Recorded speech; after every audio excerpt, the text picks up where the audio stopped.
ಕನ್ನಡ ವಿರೋಧಿ ದೇವಸ್ಥಾನದ ಭಕ್ತರೆಲ್ಲರೂ ಕನ್ನಡಿಗರೇ. ದೈವ ಭಕ್ತರೇ, ಕನ್ನಡಮ್ಮನ ಮಕ್ಕಳೇ, ನಮ್ಮ ಕಳಕಳಿ ಕಾಳಜಿ ಏನೆಂದರೆ ಕನ್ನಡ ಕನ್ನಡ ಕನ್ನಡ ಬಿಟ್ಟರೆ ಬೇರೇನೂ ಅಲ್ಲ. ಸಾಮಾಜಿಕ ಜಾಲತಾಣದಲ್ಲಿ ಸುದ್ದಿ ಮಾಡಿ ದೇವರ ಹಿರಿಮೆಯನ್ನು ಕುಗ್ಗಿಸುವ ಪ್ರಯತ್ನವೂ ಇದಲ್ಲ. ಬದಲಾಗಿ ನಾವು ಕಣ್ಮುಚ್ಚಿರುವ ಕನ್ನಡಿಗರಿಗೆ ಕಣ್ತೆರೆದು ನೋಡಲೆಂದು ಈ ಸುದ್ದಿ ಪ್ರಸಾರ ಮಾಡುತ್ತಿದ್ದೇವೆ. ಕಾರಣ ಕನ್ನಡದ ಸ್ವಾಭಿಮಾನವೇ ಹೊರತು ಬೇರೇನೂ ಅಲ್ಲ. ದೇವಸ್ಥಾನವೆಂದರೆ ಅದೊಂದು ಬಡ ವಿರೋಧಿ ಸ್ಥಳವೆಂದು ಮನೆ ಮಾತಾಗಿದೆ. ಕಾರಣ ದೇವರ ದರ್ಶನಕ್ಕೆ ಶ್ರೀಮಂತರನ್ನು ಬಡವರನ್ನು ಬೇರ್ಪಡಿಸಿ ನೋಯಿಸುತ್ತಾರೆ.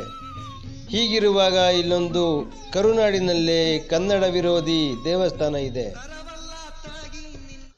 ಈ ದೇವಸ್ಥಾನದಲ್ಲಿ ಹುಂಡಿ, ಕಸ ಹಾಕಬಾರದು, ಹಣ ಕಟ್ಟುವ ಸ್ಥಳ, ಕುಡಿಯುವ ನೀರು, ಪಾದರಕ್ಷೆ ಬಿಡುವ ಸ್ಥಳ ಇಷ್ಟೂ ಪದಗಳನ್ನು ಸ್ವಚ್ಛ ಕನ್ನಡದಲ್ಲೇ ಹಾಕಿದ್ದಾರೆ.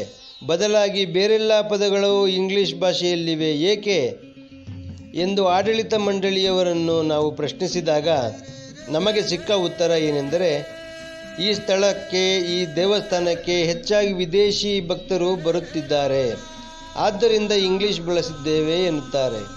ಒಪ್ಪಿಕೊಳ್ಳುವ ಉತ್ತರವೇ. ಆದರೂ ಇಂಗ್ಲಿಷ್ ಮೇಲೆ ಸಣ್ಣದಾಗಿ ಆದರೂ ಕನ್ನಡ ಬಳಸಬಹುದಿತ್ತಲ್ಲ ಎಂದು ಕೇಳಿದರೆ ಅವರಲ್ಲಿ ಉತ್ತರವಿಲ್ಲ. ಏಕೆಂದರೆ ಅವರಿಗೆ ಕನ್ನಡ ಬೇಕಿಲ್ಲ. ದೇವಸ್ಥಾನ ಒಂದು ಆದರೆ 10 ದೇವರುಗಳು ಈ ದೇವಸ್ಥಾನದಲ್ಲಿದ್ದು ಈ ದೇವರುಗಳ ಹೆಸರುಗಳನ್ನು ಕನ್ನಡದಲ್ಲಿ ನಮೂದಿಸಿಲ್ಲ ಎಂದರೆ ಹೇಗೆ? ಇದೇ ಕಾರಣಕ್ಕೆ ನಾವು ಈ ಸುದ್ದಿ ಮಾಡುತ್ತಿದ್ದೇವೆ.